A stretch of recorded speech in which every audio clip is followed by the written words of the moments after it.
Nossa próxima reportagem, detalhes do golpe militar de 64. São revelações que estavam escondidas em documentos secretos. E o depoimento exclusivo de uma testemunha-chave sobre a traição que pode ter alterado o rumo da história do Brasil.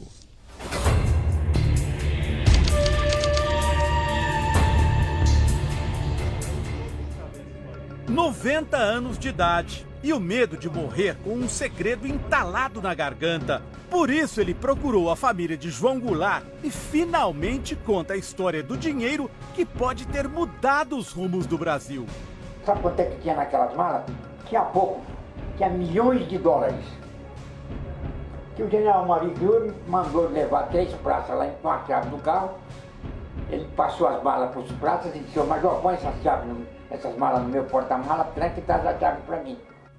Preste atenção nesta foto. É da visita de João Goulart, então presidente, à Casa Branca.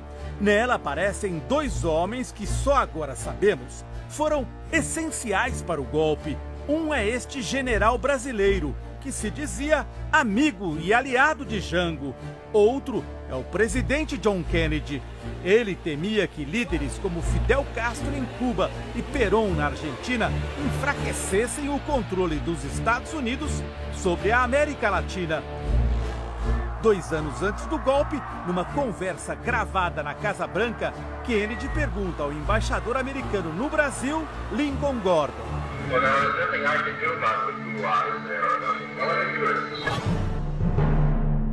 O outro homem da foto, o general Amaury Cruel, foi ministro da guerra de João Goulart.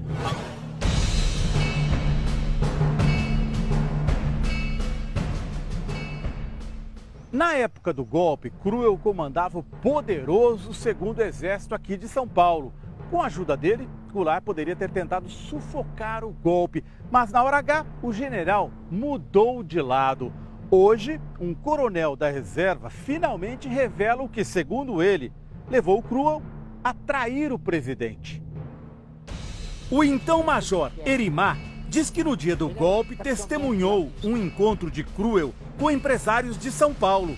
A reunião sigilosa aconteceu fora da sede do 2º Exército, neste sobrado onde Erimar prestava serviços farmacêuticos. Manda esses homens subirem para falar comigo. Tudo bem. Eu fiquei lá. Aí, daí a pouco, desce 4 homens. O presidente da Federação da Indústria de São Paulo, que eu já conhecia. E mais 3 senhores, os 3 sobraçando maletas desse tamanho, cada um levando 2 maletas. Erimar diz que abriu as maletas. Cada um sobraçando a mala, eu falei: "Poxa, se algum tiver com uma arma aí dentro, mata ele e mata a mim também e explode até o prédio." Abre a mala. Pode fechar. Abri todas as 6, só dava dólar novinho vindo do banco americano. E denunciou o caso ao comandante da 2ª Região Militar, general Carlos Luiz Guedes, que teria pressionado Cruel. Dei a ele menos de 24 horas para pedir reforma.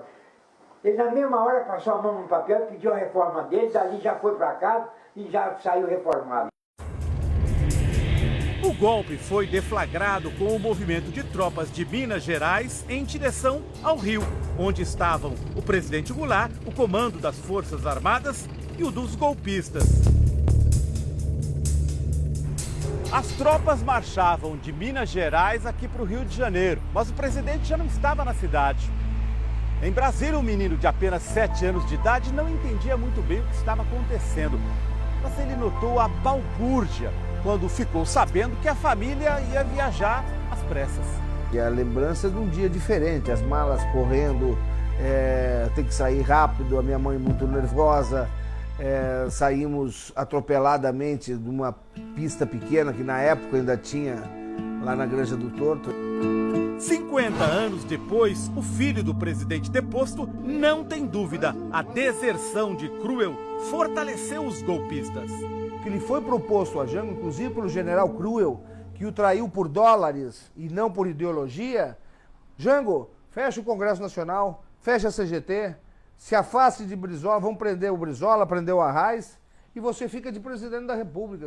Estes documentos recém-liberados pelo governo dos Estados Unidos estão mudando a visão sobre o golpe. demonstram que para derrubar João Goulart estava previsto até o desembarque de armas norte-americanas em pleno território brasileiro, aqui no aeroporto de Viracopos, em Campinas. Em vez de batizar a operação de Tio Sam, ela foi chamada de Irmão Sam.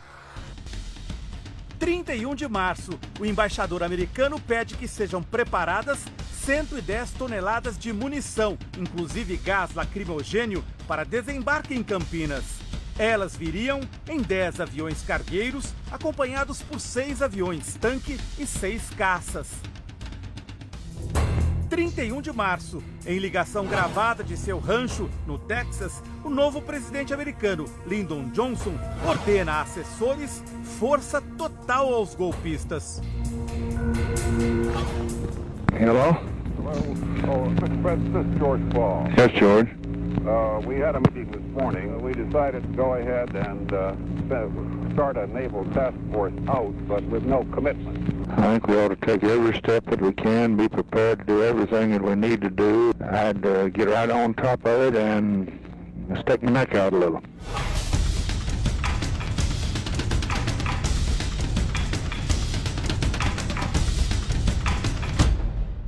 Primeiro de abril de 64, a reunião secreta na Casa Branca informa. A frota dos Estados Unidos havia deixado Aruba, no Caribe, e chegaria a Santos no dia 11 de abril. Era formada pelo porta-aviões Forrestal, 4 contra-torpedeiros, 2 navios de escolta e navios-tanque. O filho de Jango acha que, para sustentar o golpe, a Casa Branca estava disposta a dividir o Brasil. A esquadra da 4ª Frota Americana estava na costa brasileira para desembarcar e dividir o país em dois. Minas Gerais estava pronta para ser reconhecida como capital do Brasil pelos americanos. Este pesquisador vai jogar mais luzes sobre o envolvimento americano. Ele teve acesso aos arquivos da CPI, presidida pelo deputado Rubens Paiva, que investigou o financiamento de Washington a candidatos no Brasil. Segundo a CPI, nas eleições que precederam o golpe em 62, quase 1/3 dos eleitos recebeu dólares para a campanha. Em torno de 600 políticos envolvidos mais ou menos nesse derrame de dólares no Brasil. Foi um investimento de 5 milhões de dólares, o equivalente à metade de tudo que o presidente Kennedy gastou para se eleger nos Estados Unidos. Isso reforçou a oposição a Jango no Congresso, que tinha como um dos líderes Auro de Moura Andrade. No dia do golpe, o senador declarou vago o cargo de Goulart quando o presidente ainda estava no Rio Grande do Sul, reunido com aliados. Atenção! O senhor presidente da República deixou a sede do governo. Deixou a nação acéfala. Assim sendo, declaro vaga a presidência da República. Goulart talvez tenha sido derrubado porque poderia vencer as eleições presidenciais do ano seguinte. Não se derruba presidente fraco a poucos meses de eleição. Jango morreu na Argentina sem nunca ter voltado do exílio. O filho diz que os mistérios em torno do pai ainda não acabaram. Ele está certo de que Jango foi envenenado porque vivo representava uma ameaça à ditadura militar.